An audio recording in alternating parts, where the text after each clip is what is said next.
Good afternoon. I'd like to call the Budget and Finance Committee meeting to order. Do I have a motion to accept the minutes from the last meeting? So I have a motion and a second. Second. All in favor? Thank you. We have nothing on the old agenda. We have two new items.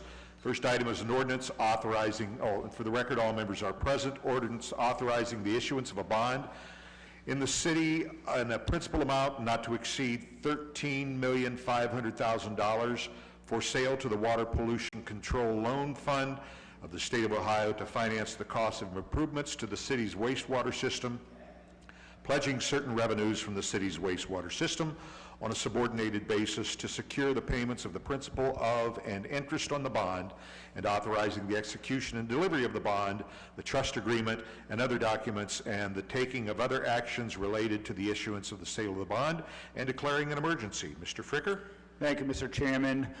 This is a bond issued for some sewer capital projects. This is related to the sanitary sewer reconstruction 2018 large diameter lining project.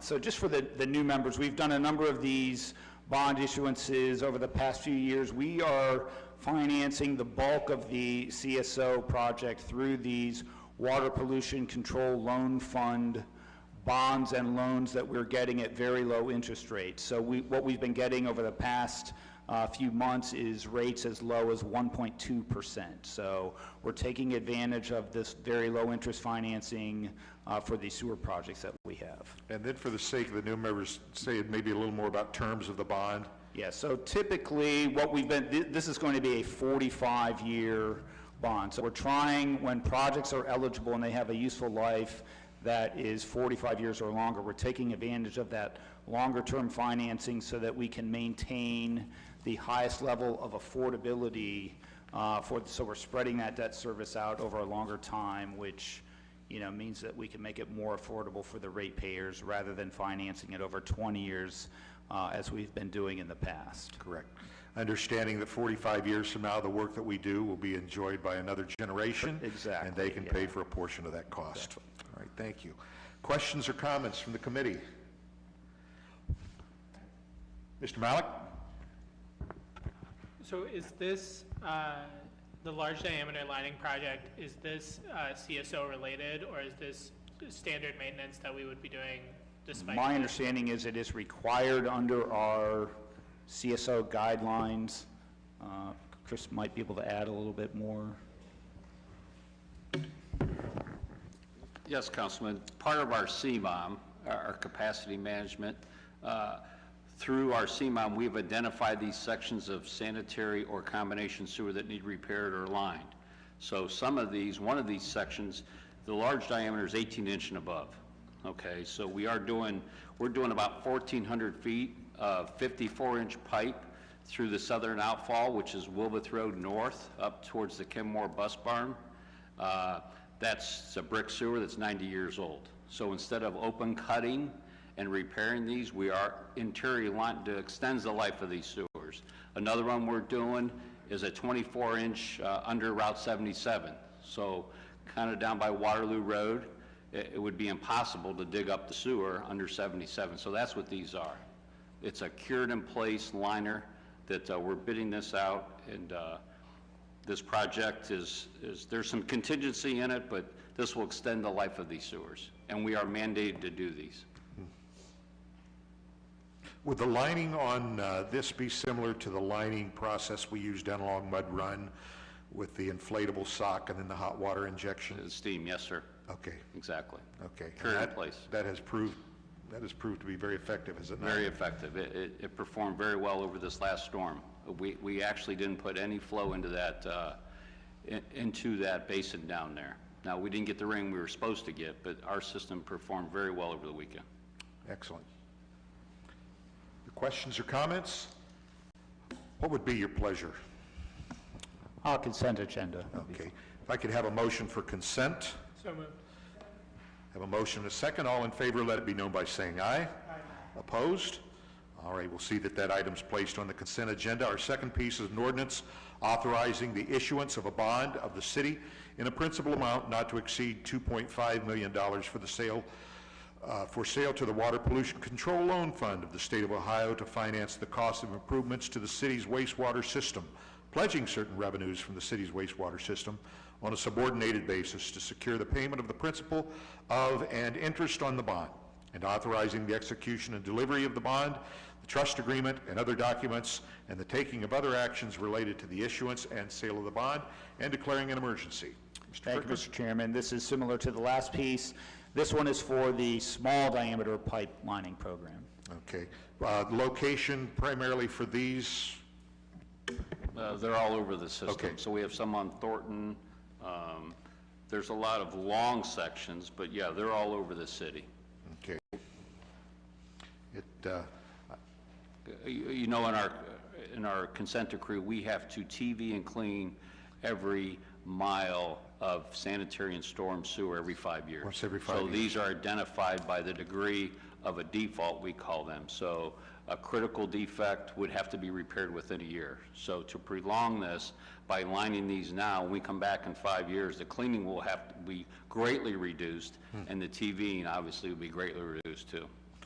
Is there a possibility we'd ever see in the consent decree, say, those lines that we have, lined with this process, that they would be,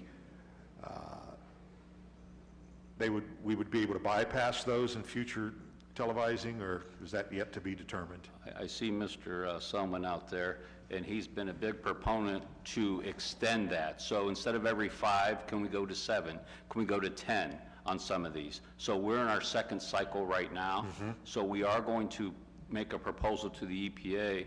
Do we have to do this the next 5, or can we extend these lines? Now that we have 2 rounds of history, we lined this sewer back in '09, and then we TV'd it in 10, then we TV'd it in 16. Now we come back, can we extend that? So we are looking at that, Excellent. yes. Thank you, Pat. Questions or comments from the committee? Ms. Amobian? So do we know what the lifespan of these could be or will be, or? You mean of how long lining. Well, we expect these things. We've lined sewers 30 years ago. They're still in place. Oh, okay. So everyone's different. Some are brick, some are clay. It all depends on how they're, where they're at in the system. Some of the grounds are harder or softer, but we do expect to extend the life at least 10 to 20 years. Okay. Just another question, Mr. Chair.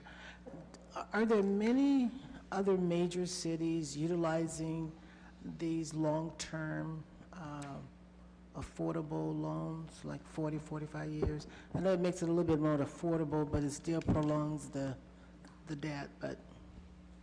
The answer to that is yes. There's actually, OWDA maintains a website that lists the bonds and loans that each community has, and I would say virtually every city in Ohio that has these types of projects is taking advantage of that financing. I see. Okay. Thank you very much. Thank you. I just wanted to say the preventative measures that you're taking to ensure that the sewers are up to par for, ahead of schedule are commendable, and I think it's a good use of our resources for that to take place, not only in this instance, but the one that you spoke of prior. Thank you. That's fiberglass based, what we're doing now? Is that with the lining? Most of the this is a felt liner that's impregnated With an epoxy resin, okay. So the steam will activate the resin, then it adheres to the And wall. there is of a the pipe. strand then? Yes, Okay. fibers. Okay. Yeah, there was, when you were doing Mud Run, there was a piece of it that, something, I happened to pick it up one day and I thought, oh, this should have pretty good shelf life. Yes. So, Glass fiber reinforced has a longer, what we use has a certified 50-year service life, and then there's the glass fiber reinforced UV cure, which has a longer service life. It's used in Europe quite a bit. It has issues with groundwater, and we might. With UV cure, you use air to inflate the liner, and then with groundwater, you collapse the liner, and you have a high groundwater table, so it's not as feasible.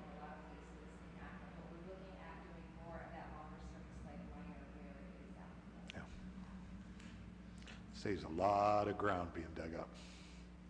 All right, do I have a motion for oh, yes, Mr. Fusco.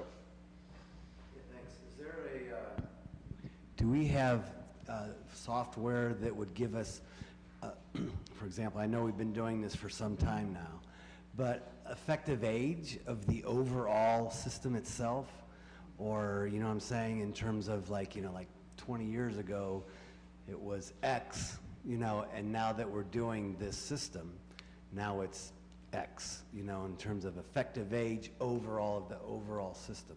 We have an asset management that every section of pipe is recorded and rated, and if you actually, on your laptops that you have, if you went on our GIS and you clicked on a section of pipe, it could give you the history of that pipe, the age of the pipe, when it was installed, and then if it was clean, TV'd when, and also if it was lined.